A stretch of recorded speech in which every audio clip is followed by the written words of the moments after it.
sa hangin.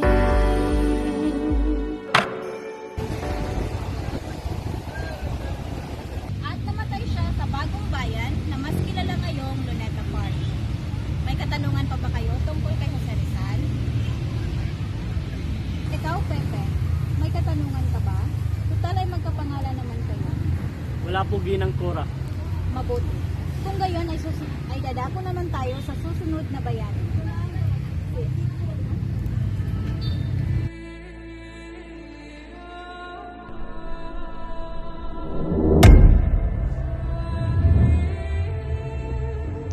Hanggang saan ang kaya mong gawin para sa kalayaan?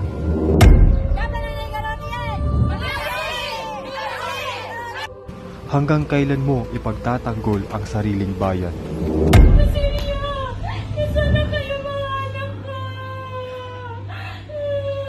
Tatanggapin na lang ba natin ang kalupitan?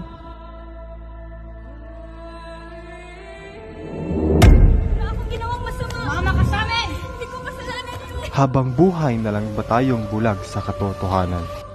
Wala akong kasalanan! Ako si Jose Rizal at ito ang aking kwento.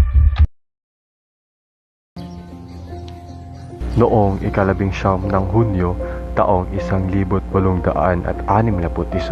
ako'y isinilang sa Calamba, Laguna.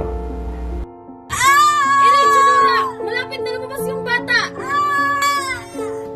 Pangalanan ko siya. Ang aking ina ang naging una kong guro na sinundan ni na Leon Monroy at Lucas Padua.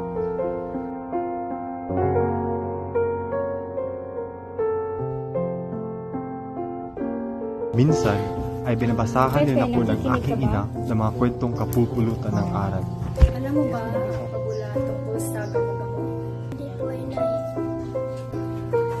ay sasabihin mo sa Minulat rin ang aking kaisipan ng mga relihiyosong gawain tulad ng pagdarasal. Que estás en el cielo, santificado sea tu nombre, venga. Sa edad na 11, napagdesisyonan ng aking ama na ipasok ako sa isang universidad. At doon, nakatagpo ako ng mga di inaasahang pag-ibig.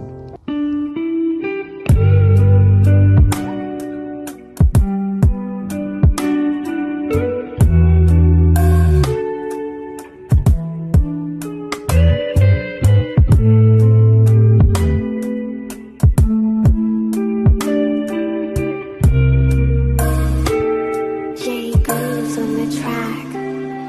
Kuniti akong kamot og sigurado agyud ka na. Ngunit, ang kasiyahang iyon ay unti-unting napalitan ng pagkasuklam na ang aking inosenteng isip ay namulat sa maling gawain ng mga Kastila.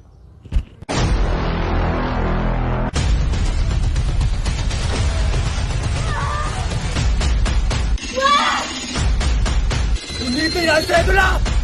Kailangan patayin ang basyang ngayon. Wala kang tira.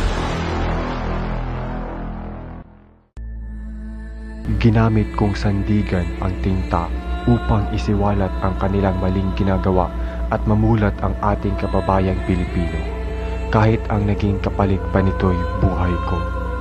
Kaya para sa pinipintuho kong bayan, sana'y iyong ipaglaban ng walang pag-aalinlangan. Mula sa dagat hanggang sa lupain, huwag hayaang ito'y maangkin. Consumatum est.